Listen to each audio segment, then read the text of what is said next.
we have had to make the difficult decision not to ship campaign split screen co-op and take the resources that we would use on that and go after this list and all these other things that we're going to talk about. We knew that if we tried to release season 3 on November 8th, when season 2 ends, that we would really negatively impact our ability to be consistent the way we want to at a high level of quality for all of calendar year 23. So it's going to include the Forge beta, network campaign co-op, and campaign replay, and then a whole bunch of gameplay stuff and battle pass stuff and customization content and match XP. So the winter update coming November 8th, big ticket items there, Joseph, campaign network co-op, and mission replay. That's right. And new achievements for campaign. That's right. Several new achievements, and for folks who maybe weren't in the flight, it's going to be a great experience. Up to 4 Spartans, right? That's right. Cross-platform. I have to also say I'm incredibly excited about Forge. Yes. I mean, we're talking complete game changer here. I'm sure, like me, you've seen a lot of the stuff the community has unofficially already been doing with Forge over the last few months, and it is already blowing minds, safe to say. Getting the Forge beta out November 8th, along with the winter update, huge priority. I mean, the whole studio is vibrating with excitement to see what all you start to create. It's going to be a lot. It's going to be a lot of fun. And our priorities are going to change based off of what we see happening with players, what players tell us they want, what we know we're excited about developing, new things that like maybe someone prototypes and we're like, yeah, let's put that in. Like those are going to change some of this. But for right now, this is where we're going. And the goal is to get it done by the end of 2023. But Halo 5's Forge was no slouch either. And I believe the maximum object count was about 1,600. Halo Infinite supports upwards of 7,000 objects. So the things that you can do now are greater than ever.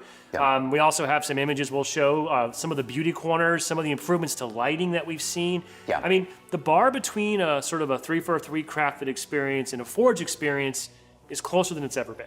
Oh, for sure. And you can see in these beauty images the work that we've done internally to show off some of the potential. But looking at all the work that's already been done by the community, I mean, you can just see, like you said, it's exponentially more powerful, this version of Forge. Also, the team pointed out each of the canvases, which we'll have, a couple of those we're taking a look at right now, variety of sort of biomes and aesthetics. They're about 2 times larger than prior canvases on average. Yep. And then, we've got really cool, exciting features, object scaling, which sounds like not a big deal, but, keep in mind in the old Forge, you'd have to have, if you wanted to have different size blocks, you'd have to ship a fixed size of each block. That's right. Swelling that up, like that footprint becomes massive. Now I could have one block and I can infinitely scale it to any dimension I want to, essentially, right? Yeah. And I mean, just that feature alone, it seems so small or simple when you talk about it, but just looking at the work the community has already done to take the primitives that we have, to take the objects and reconfigure them into things that we never imagined that people would reconfigure them into just through object scaling. I mean, it just unlocks a whole bunch of creative potential and fun. So it's been great to see. I didn't expect to see somebody object scale a torso of a Spartan. I'm not sure if you've seen the giant torsos with the tiny legs, but I want to play that experience, whatever that is, right? Yeah.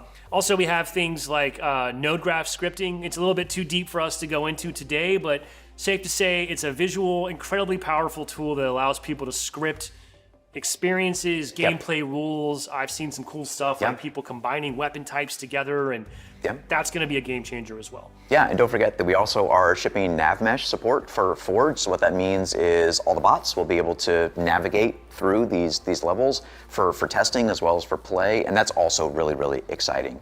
So, I mean, we're just scratching the surface. I am excited to say that in the coming weeks, folks should stay tuned to Halo Waypoint. We're going to be working with the Forge team to start to put together little featurettes to go deeper on some of the specific new elements of Forge. 2 brand new maps that we've actually created internally using Forge. That's right, Argyle and Detachment, both of which were built in the Forge tool set. Starting with Argyle, this is a larger footprint 4v4 arena map that's really meant to support stealthy play styles. It's got this cool cathedral ceiling, bases have these diving boards, and we have dual grapple shot spawns at each base. And the hope here is that we're really going to set up some fun, heroic super plays, some nice grapple shot swinging across the map. There are also dual sniper spawns to set up some really fun sniping battles. And although this might look a little bit like Epitaph from Halo 3, it's not a remake of Epitaph, though the Forerunner art style is a little bit similar. Detachment, our second map for the winter update, CTF really heavily influenced the design for this map. Contains a lot of really unique and emergent flag routes. We have a combination of a repulsor and a grapple shot spawn, and what that opens up is some really interesting routes that you really can't do just on foot. There's a teleporter in Detachment, I believe the first teleporter in a Halo Infinite map. Really adds some cool power plays and opens up other routes.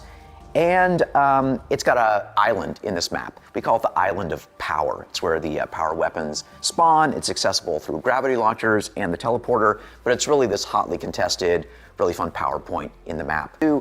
So super excited to get these out into players' hands on November 8th with the winter update. And Sean, both these maps will be live in matchmaking. On November 8th. Yeah. So for the winter update, we're going to drop a new mode called Covert One Flag. So Covert One Flag is based on traditional One Flag CTF modes, but we've got a twist. And what we're trying to do here is really embrace this fantasy, this play style of spies versus mercs. And what that means is that we have asymmetrical loadouts for both of the teams.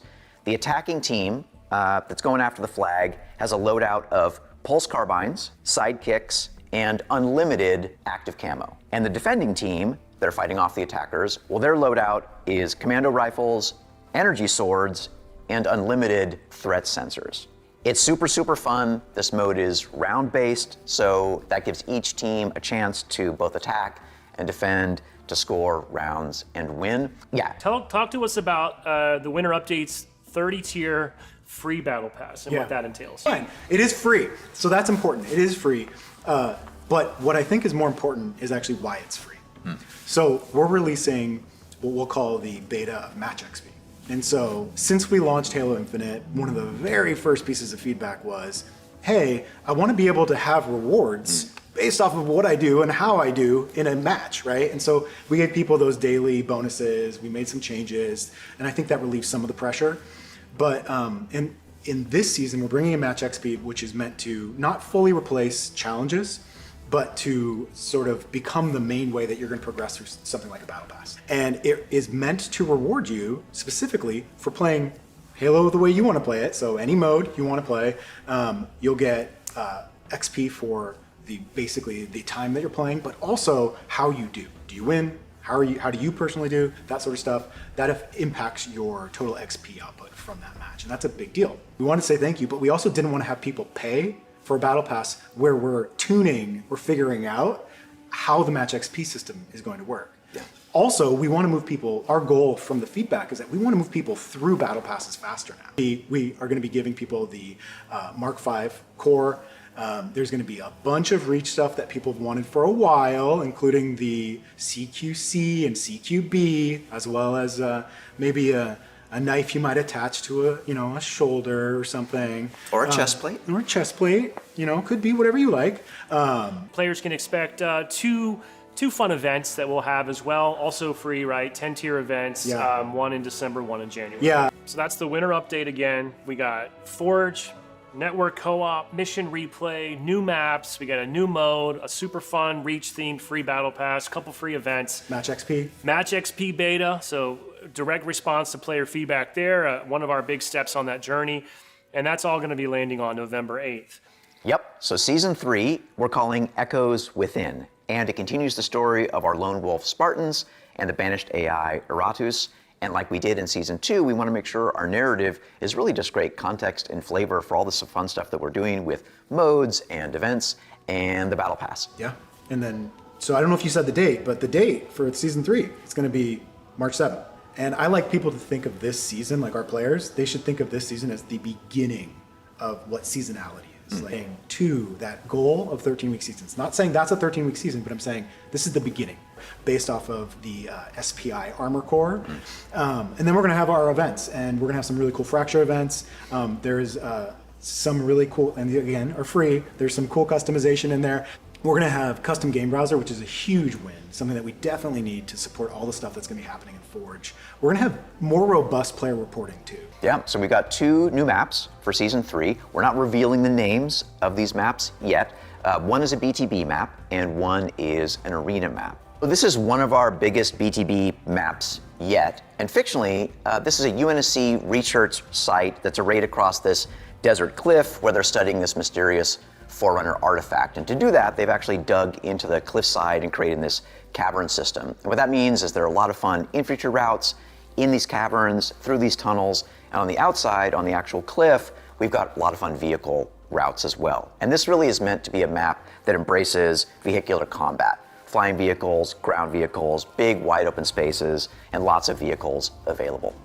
And the second map, our arena map, fictionally, this is an Oni black site, and it's built into an icebound mountaintop. This map looks amazing. It's got these snow, ice, really cool looking map. It's asymmetrical and emphasizes environmental control, ownership power positions. This plays really great with strongholds, King of the Hill, One Flag CTF, and of course, Slayer.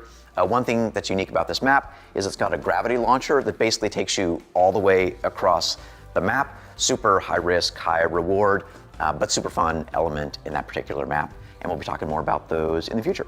So for Season 3, we're shipping 2 new modes, VIP and Escalation. We also have some additions coming to Infinite Sandbox with Season 3. Yep, we're working on 1 new weapon and 1 new piece of equipment, the Bandit Rifle and the Shroud screen. This rifle feels like the Reach DMR, but the goal here was really to make it much more effective at close range. So we removed the scope.